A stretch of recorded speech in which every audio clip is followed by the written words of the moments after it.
Hello student, स्वागत आप सबों को स्टडी टाइम यूट्यूब चैनल पर। स्टूडेंट, इस वीडियो के माध्यम से कक्षा 8 क्लास का जो एनसीईआरटी का साइंस का आपका जो 13 चैप्टर है ध्वनि, इस वीडियो के माध्यम से जो ध्वनि चैप्टर है उसका ऑब्जेक्टिव क्वेश्चन जितना भी है मैं आपको बताने वाला हूँ। और ये वीडियो जो सो सभी स्टेट के लिए एलिजिबल है, सभी राज्य के बच्चे इस वीडियो को देख सकते हैं, क्योंकि एनसीईआरटी हर राज्य में जो सो पूछा जाता है। एनसीईआरटी का सिलेबस हर राज्य में, ठीक है। तो देखते हैं कि जो हमारा ध्वनि चैप्टर है 13 चैप्टर साइंस का, उस चैप्टर का जो है सो फर्स्ट क्वेश्चन हमें क्या बताने का प्रयास करता है, और फर्स्ट सेकेंड, और इस प्रकार से आपका 50 से प्लस इस वीडियो के माध्यम से जो सो वेरी इंपॉर्टेंट क्वेश्चन जो है वीवीआई क्वेश्चन वो बताया जा रहा है, और ऑब्जेक्टिव क्वेश्चन भी बताया जा रहा है, ठीक है। तो चलिए देखते हैं कि फर्स्ट क्वेश्चन हमें क्या कहता है। कहा जाता है वायु को बलपूर्वक, समझिएगा क्या कहा जाता है, वायु को बलपूर्वक झिरी से बाहर निकलने पर क्या होता है, सो पूछा जा रहा है। यानी कि हमारे मुंह से जो वायु बलपूर्वक निकलता है झिल्लियों के माध्यम से, उसे क्या कहते हैं। तो वो क्या होता है समझिएगा। इसका आंसर हो जाए हमारा वक् तंतु कंपित होता है और ध्वनि उत्पन्न करता है। यानी कि इसका का और खा दोनों आंसर होगा, ठीक है, सी होगा इसका आंसर। अब हम अगला देखते हैं जो हमारा सेकेंड और नेक्स्ट नंबर का क्वेश्चन है। कहा जाता है इनमें किसके आवाज़ की आवृत्ति सबसे अधिक होती है, सो पूछा जा रहा है कि किसकी आवाज़ की आवृत्ति सबसे अधिक होती है। तो छोटे बालक की जो आवाज़ की आवृत्ति होती है वो सबसे अधिक होती है। देखिए आवृत्ति हटा जब आपके पास आएगा, अगर ये सब के बारे में अगर आप नहीं जानते हैं तो आपको इस वीडियो के डिस्क्रिप्शन में जो है सो आपको एक्सप्लेन का वीडियो का लिंक दे दिया जाता है। आप वहां से इस वीडियो का जो एक्सप्लेन का वीडियो है आप वहां से ज़रूर देखेगा, क्योंकि अगर आप एक्सप्लेन का वीडियो देखते हैं तो आपका जो ये ऑब्जेक्टिव क्वेश्चन का वीडियो है वो आप अच्छा से समझ लेंगे, ठीक है। अगर आप एक्सप्लेन का वीडियो नहीं देखें तो थोड़ा सा आपको समझने में प्रॉब्लम होगा, लेकिन आप इस वीडियो को देखने के बाद एक्सप्लेन का वीडियो जरूर देखिएगा। अब अगला देखते हैं थर्ड नंबर का क्वेश्चन। कहा जाता है कर्णपटल किसके समान होता है, सो पूछा जा रहा है। तो किसके समान होता है, तनिता रबड़ के समान, सीट के समान। इसका आंसर थर्ड नंबर क्वेश्चन का आंसर हमारा सी होगा, ए और बी दोनों इसका आंसर होगा, ठीक है। अब देखते हैं हम फोर्थ नंबर का क्वेश्चन नेक्स्ट नंबर का क्या कहता है। कहता है आवृत्ति ध्वनि का क्या निर्धारित करती है, आवृत्ति जो ध्वनि का क्या निर्धारित करती है, सो पूछा जा रहा है। तो फोर्थ नंबर क्वेश्चन का आंसर हमारा क्या होगा, तरलता होगा और तारत्व होगा और तिरछनता होगा। ए और बी, यानी कि इसका आंसर सी दोनों होगा, ठीक है। अब अगला देखते हैं हम 5 नंबर का क्वेश्चन है, समझिएगा क्या कहा जाता है। कहा जाता है कि वक तंतुओं से किसको ढीला और तना हुआ कर सकते हैं, तो पूछा जा रहा है। तो 5 नंबर क्वेश्चन का आंसर हमारा ए होगा, जोड़ी मांसपेशियों से, ठीक है। अब अगला देखते हैं हमारा 6 नंबर का क्वेश्चन है, समझिएगा क्या कहा जाता है। कहा जाता है हटज का संकेत होगा एच जेड, ठीक है, हटज का संकेत होता है। अब अगला हमारा 8 नंबर का क्वेश्चन है। कहा जाता है ध्वनि प्रदूषण से स्वास्थ्य प्राणी की हमारा जो हेल्थ है उस पर संबंधित कौन सी समस्याएं उत्पन्न हो सकती है। तो उससे आनंदित हो सकती है, अति तनाव हो सकता है, चिंता हो सकता है, उपरोक्त सभी हो सकता है, यानी कि इसका आंसर डी होगा, ठीक है। अब अगला देखते हैं 9 नंबर का क्वेश्चन है। कहा जाता है ध्वनि की प्रबलता किस कारक पर निर्भर करती है। 9 नंबर क्वेश्चन का आंसर आपका क्या होगा, आयाम होगा, ठीक है। अब अगला हमारा 10 नंबर का क्वेश्चन है, समझिएगा 10 नंबर। देखिए 10 नंबर क्वेश्चन में आगे बढ़ने से आपसे एक रिक्वेस्ट है कि अगर आप हमारा वीडियो यहाँ तक ऑब्जेक्टिव क्वेश्चन का जो ये वीडियो अगर आप यहाँ तक देखें तो इस वीडियो को अगर आप लाइक करना चाहते हैं, अगर आपको पसंद आ रहा है तो इस वीडियो को लाइक कर दीजिए, और हमारे चैनल पर अगर आप नए हैं तो चैनल को सब्सक्राइब कर दीजिए, ठीक है। और वीडियो को अपने दोस्तों तक जरूर से ज़रूर शेयर कीजिए, क्योंकि इस वीडियो के माध्यम से मैं जो सो आपको और आपके फ्रेंड सभी को जो सो मैं कुछ शिक्षा देने का प्रयास किया हूं। अब अगला क्वेश्चन जो हमारा 10 नंबर का क्वेश्चन था वो समझिएगा। कहा जाता है कि प्रासवर ध्वनि की आवृत्ति कितनी होती है, यानी कि 10 नंबर के क्वेश्चन में पूछा जा रहा है आपके कि प्रासवर ध्वनि से कितनी होती है। तो 2000 हर्ट्ज से अधिक होती है, ठीक है। अब अगला देखते हैं हमारा जो 11 नंबर का क्वेश्चन है। कहा जाता है कि ध्वनि के महत्वपूर्ण गुण कौन कौन से हैं, इसको पूछा जा रहा है। तो 11 नंबर क्वेश्चन का आंसर आपका क्या होगा, सी होगा, आयाम और आवृत्ति दोनों होगा। अब हम देखते हैं हमारा जो 12 नंबर का क्वेश्चन है, समझिएगा कि क्या कहा जाता है, इस क्वेश्चन के माध्यम से क्या बताया जाता है। देखिए एक एक क्वेश्चन से आपको जो सो भरपूर जानकारी दिया जा रहा है, और मैं आपको एक्सप्लेन करके और अच्छे तरीक़ा से बता दे रहा हूँ।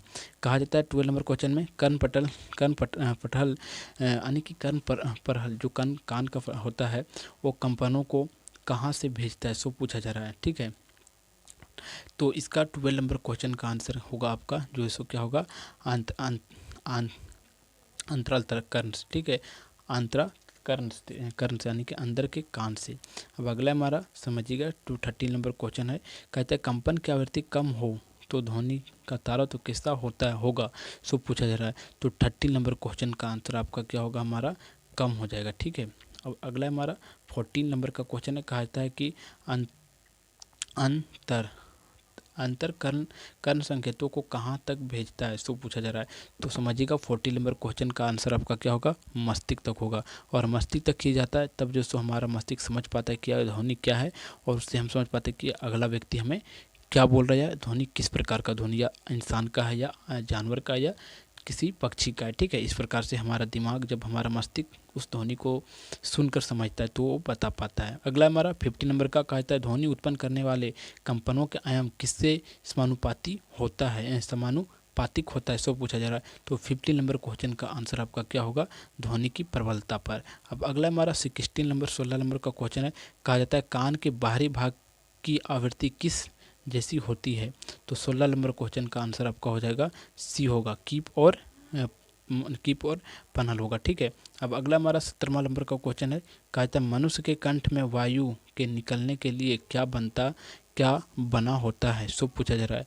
तो 17 नंबर क्वेश्चन का आंसर आपका क्या हो जाएगा, ए होगा, ठीक है, संकीर्ण झिल्ली, ठीक है। अब अगला हमारा जो 18वां नंबर का क्वेश्चन है, समझिएगा, कहा जाता है आवृत्ति को किस से मापा जाता है, आवृत्ति को हर्ट्ज से मापा जाता है, ठीक है। अब अगला हमारा 19वां नंबर का क्वेश्चन है, समझिएगा, कहा जाता है कि नलिका के सिरे पर एक पतली झिल्ली दृढ़ता से तना होता है, उसे क्या कहते हैं, सो पूछा जाए। तो 19 नंबर क्वेश्चन का आपका आंसर हो जाएगा कर्ण पटहा, ठीक है, कर्ण पथ हो जाएगा, ठीक है। अब अगला देखते हैं हमारा जो 20 नंबर का क्वेश्चन है, उसका आंसर क्या होता है, प्रबलता को किस मानक से व्यक्त किया जाता है, सो पूछा जा रहा है। तो 20 नंबर क्वेश्चन का आंसर आपका क्या हो जाएगा, बी होगा, इसका आंसर हो जाएगा डेसिबल से, ठीक है, डेसिबल से। अब अगला हमारा जो 21 नंबर का क्वेश्चन है, उसे समझने से पहले अगर आप इस चैप्टर का और सारे चैप्टर जो आपका सीरियल बाय सीरियल चैप्टर है, फर्स्ट सेकंड थर्ड चैप्टर है, अगर सभी चैप्टर का अगर आप वीडियो सीरीज बाय सीरीज देखना चाहते हैं तो आप एक बार क्या कीजिए, हमारा प्लेलिस्ट को विजिट कीजिए। आपको हमारा प्लेलिस्ट पर जो सो आपको सभी प्रकार का यानी कि आपके क्लास के रिलेटेड जो आपके अध्याय के रिलेटेड है उस सभी का वीडियो मिल जाएगा, ठीक है। तो आप देखिए प्लेलिस्ट देखने के लिए आप हमारे किसी भी वीडियो से आके जो सो प्लेलिस्ट चेक कर सकते हैं। तो देखिए प्लेलिस्ट चेक करने के लिए हमारा चैनल का आपको किसी भी प्रकार का वीडियो आया है हमारा चैनल के रिलेटेड, तो आप यहाँ जो सो क्या कीजिए, उस पर क्लिक कीजिए, ठीक है। आप यहाँ क्लिक करेंगे तो आप देखेंगे हमारा चैनल पे जो है स्टडी टाइम ये जो सो खुल गया है, ठीक है। आप देख सकते हैं यहाँ आपको स्टडी टाइम लिखाते हुए दिख रहा होगा। अब आगे क्या करते हैं, देखिए यहाँ आता है आपको वीडियो, देखिए वीडियो है, शॉर्ट्स है, होम पेज है, और यहाँ पोस्ट है, और यहाँ आपको एक दिख रहा होगा प्लेलिस्ट। तो आपको क्या करना है, सीधा सीधा प्लेलिस्ट पर आना है, ठीक है। देखिए प्लेलिस्ट पर आइएगा आप, और प्लेलिस्ट पर आके आप क्या कीजिएगा, देख सकते हैं आप क्लास 7 का साइंस का प्लेलिस्ट बना हुआ है पूरा अध्याय का, फिर उसका आंसर का क्वेश्चन आंसर का बना हुआ है, फिर इसी प्रकार क्लास 8 का, फिर क्लास 8 का क्वेश्चन आंसर का विज्ञान का है, फिर आप देख सकते हैं क्लास 8 का हिंदी का है, और इस प्रकार क्लास 6 7 सबका जो सो प्लेलिस्ट यहाँ बना हुआ है। और आप किसी भी प्लेलिस्ट को ओपन कीजिएगा, देखिए इस प्लेलिस्ट को ओपन करते हैं तो इसमें जो सो आपको पूरा सीरियल बाय सीरियल सभी अध्याय के जो सो वीडियो आपको मिलते चले जाएंगे। तो इस प्रकार यहाँ से आप अगर देखते हैं आके तो आपको भी सुविधा होगा, और आपको कहीं और जाने का जो है सो ज़रूरत नहीं पड़ेगा और वीडियो में, ठीक है। तो आप देख सकते हैं ये क्लास 8 का साइंस का है, तो यहाँ से आप देख सकते हैं प्रश्न उत्तर का पूरा वीडियो जो है सो सीरीज बाय सीरीज यहाँ डला हुआ है प्लेलिस्ट में। तो आप प्लेलिस्ट को आकर एक बार ज़रूर देखिएगा, हमारा प्लेलिस्ट ज़रूर चेक कीजिए। तो देखिए आपने प्लेलिस्ट चेक कर लिया। अब हम देखते हैं 21 नंबर का क्वेश्चन, कहा जाता है एक दूसरे के संपर्क करने में कौन हमारी सहायता करती है, सो पूछा जा रहा है। तो 21 नंबर क्वेश्चन का आंसर मेरा क्या हो जाएगा, 21 नंबर क्वेश्चन का आंसर हमारा ध्वनि हो जाएगा, क्योंकि ध्वनि के माध्यम से ही हम एक दूसरे से संपर्क कर पाते हैं। जैसे कि हम किसी को कुछ बोलते हैं तो वो सुनता है, और वो कुछ बोलता है तो हम सुनते हैं, और उसी के माध्यम से अपने हम संपर्क को बना पाते हैं। अगला मतलब 22 नंबर का क्वेश्चन है, आवृत्ति किसके बराबर होता है, सो पूछा जा रहा है। तो 22 नंबर के क्वेश्चन का आंसर आपका 1 दोलन प्रति सेकंड के बराबर होगा, यानी कि इसका आंसर हमारा ए होगा, ठीक है। अब अगला हमारा 23 नंबर का क्वेश्चन है, कहा जाता है कि कंपन की आवृत्ति अधिक अधिक ही हो तो ध्वनि कैसी होगी, सो पूछा जा रहा है। तो इसका आंसर 23 नंबर का क्वेश्चन का आंसर क्या होगा हमारा, ये होगा तीखा। ठीक है, अब अगला हमारा 24 नंबर का क्वेश्चन, कहा जाता है कर्णपट को कौन कंपित करते हैं, तो पूछा जा रहा है। तो 24 नंबर क्वेश्चन का आंसर आपका हो जाएगा ध्वनि के कंपन से। ठीक है, अब अगला देखते हैं 26 नंबर। ठीक है, कहा जाता है तबले की ध्वनि उत्पन्न करने वाली कंपन मान भाग कौन सा है, सो पूछा जा रहा है। तो 26 नंबर क्वेश्चन का आंसर आपका हमारा हो जाएगा तनित झिल्ली। ठीक है, अब हम अगला देखते हैं, अगला है हमारा 27 नंबर। देखिए, कहा जाता है कि कौन सी वस्तु ध्वनि उत्पन्न करती है, तो कौन सी वस्तु ध्वनि उत्पन्न करती है, वाद्य यंत्र। वाद्य यंत्र जो बजाने वाद्य यंत्र के अंतर्गत जो सो ढोल बांसुरी और मतलब बहुत ऐसे जो मतलब ध्वनि उत्पन्न करती है वो वाद्य यंत्र कहलाती है। अब अगला हमारा, कहा जाता है कि हमारे देश में अनेक भागों में कौन सी वाद्य यंत्र बजाए जाते हैं, बहुत तरह के उपरोक्त सभी। ठीक है, इसमें आ जाएगा।